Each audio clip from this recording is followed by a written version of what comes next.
War zone की खबरें। Iran और अमेरिका के बीच तनाव एक बार फिर तेजी से बढ़ता नजर आ रहा है। शांति वार्ता की कोशिशों के बीच हालात लगातार उलझते जा रहे हैं। अमेरिकी डेलीगेशन के पाकिस्तान पहुंचने की तैयारी है, जहां ईरान के साथ बातचीत का नया दौर होने की बात कही जा रही है। लेकिन इस बीच ईरान की तरफ से बातचीत से इनकार की खबरें सामने आ रही हैं। इससे डिप्लोमेटिक प्रोसेस पर सवाल खड़े हो गए। होर्मुज स्ट्रेट में हालात और भी गंभीर, जहां ब्लैकआउट जैसी स्थिति है, समुद्री आवाजाही प्रभावित है। इसके साथ ही अमेरिका ने अपनी सैन्य मौजूदगी बढ़ा दी है। रिपोर्ट्स के मुताबिक समंदर में निगरानी और सुरक्षा के लिए ड्रोन और रोबोट सिस्टम तैयार किए गए हैं। कुल मिलाकर एक तरफ बातचीत की कोशिशें चल रही हैं, दूसरी तरफ जमीनी हालात तनाव को और गहरा कर रहे हैं।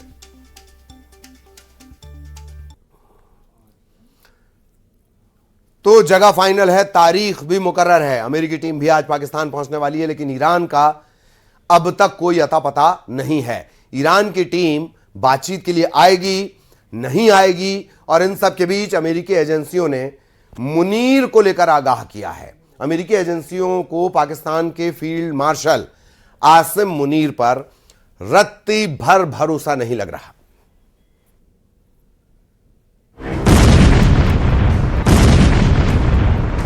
हॉर्मुज स्ट्रेट से खतरनाक तस्वीरें ऐसे समय आई जब ईरान और अमेरिका के बीच सीज फायर पर दूसरे दौर की बात शुरू होने में कुछ ही घंटे बचे हैं। बातचीत की तैयारी के बीच अमेरिका ने ईरान के एक कार्गो जहाज को पकड़ने का दावा किया।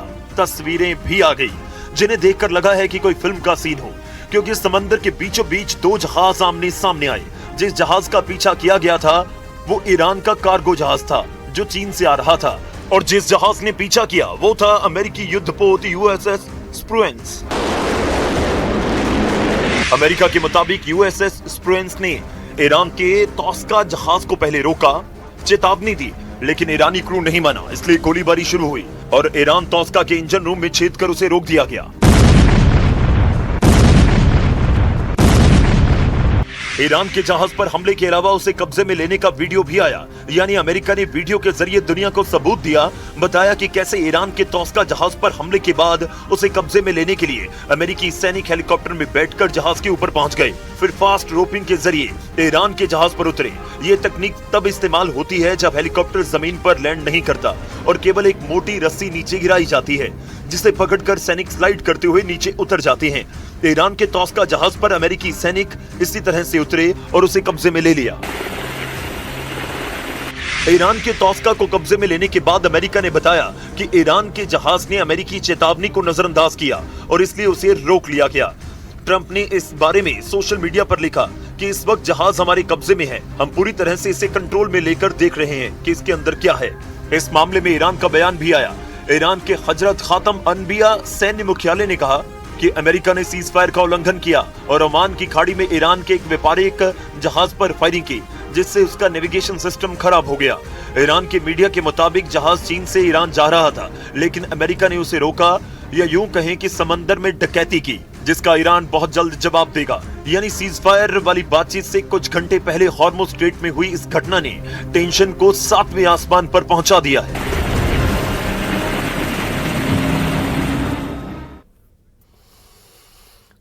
और सीज फायर के बीच इजराइल का लेबनान पर हमला। दक्षिण लेबनान में इजरायली सेना ने बम दागे हैं। हिजबुल्लाह के ठिकानों को आईडीएफ ने, इजराइल डिफेंस फोर्स ने निशाना बनाया है। सीज फायर के बीच इजराइल का लेबनान पर हमला, यह बड़ा अपडेट आपको बता दें। दक्षिण लेबनान में इजरायली सेना ने बम दागे हैं।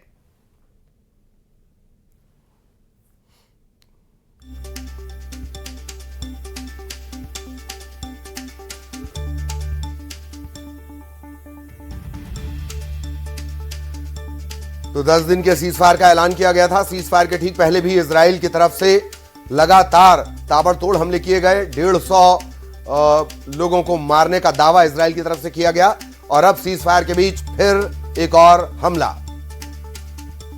अब तक ईरान ने इजराइल के खिलाफ सिर्फ 650 मिसाइलों का इस्तेमाल किया है। यह दावा खुद इजराइल का है।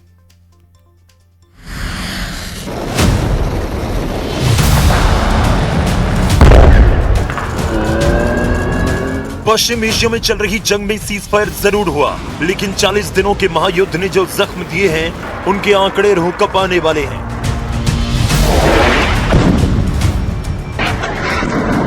इजराइल के आसमान में 40 दिनों तक मौत बरसती रही। ईरान ने एक दो नहीं बल्कि 650 बैलिस्टिक मिसाइल इजराइल की तरफ दागी। इजराइल के मुताबिक आधे से ज्यादा मिसाइलों में क्लस्टर बम के वॉरहेड लगे हुए थे, जो हवा में फटते ही सैकड़ों छोटे बमों में बदल जाते थे। इजराइल के दावे के मुताबिक जंग के पहले दिन ही ईरान ने 80 मिसाइलें दागी। जबकि दूसरे दिन आईआरजीसी ने 60 मिसाइलों से प्रहार किया। और जंग के तीसरे दिन ईरान ने इजराइल के ऊपर 30 मिसाइलों से हमले करके तबाही ला दी। इसके बाद युद्ध के आखिरी दिन तक ईरान ने औसतन हर दिन 10 से 20 मिसाइलें दागकर इजराइल को दहला दिया। इस जंग में ईरान ने अपनी ऐसी मिसाइल पावर दिखाई कि इजराइल भी खूब याद रखेगा, क्योंकि 16 मिसाइलें ऐसी थी जिनमें सैकड़ों किलोग्राम विस्फोटक लगे थे।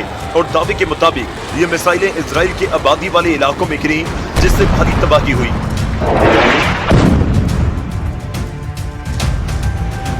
और 24 आम लोगों की दर्दनाक मौत हो गई। रिपोर्ट के मुताबिक 14 लोगों की मौत मिसाइल हमले में हुई तो 10 लोगों को क्लस्टर बमों ने मार दिया। इसके साथ ही 7000 से ज्यादा लोग ईरान के हमलों में घायल भी हुए हैं। वहीं ईरान के मिसाइल अटैक में 5500 से ज्यादा इजरायली बेघर हो गए। हालांकि हमलों के दौरान इजराइल भी चुप नहीं बैठा था। आईडीएफ यानी इजराइल डिफेंस फोर्सेस के मुताबिक इजरायली एयरफोर्स ने ईरान के भीतर 10,800 से ज्यादा हमले किए और करीब 18,000 से ज्यादा बम बरसाए। करीब 8,500 बार इजरायली फाइटर जेट्स ने ईरान की सीमा लांघी। इजराइल ने अपने हमलों में ईरान के परमाणु ठिकानों, मिसाइल लॉन्चर्स और कमांड सेंटर समेत 4000 ठिकानों को भी खंडहर बना दिया। उधर अमेरिका ने भी अपनी ताकत दिखाई और ईरान के सैन्य ठिकानों पर अकेले 13,000 स्ट्राइक की। मकसद साफ था, ईरान की सैन्य कमर तोड़ना और सत्ता परिवर्तन की जमीन तैयार करना।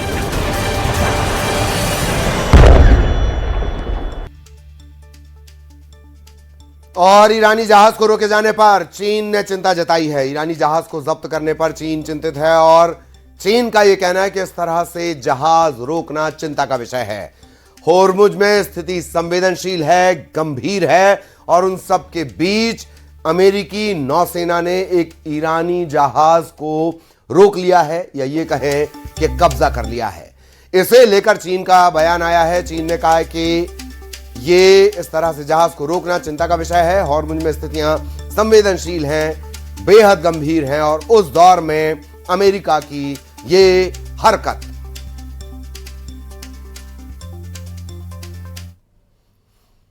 तो ट्रंप ने जैसे ही ईरान के जहाज को कब्जे में लिया, हड़कंप मच गया। जबकि कुछ दिन पहले ही ट्रंप के ब्लॉकेट के बावजूद ईरान के सुपर टैंकर ने होर्मुज को पार किया था। ऐसा दावा ईरान ने किया था। उसने यह भी कहा कि अगर अमेरिका नहीं रुका तो वो ट्रिपल ब्लॉकेड कर देगा।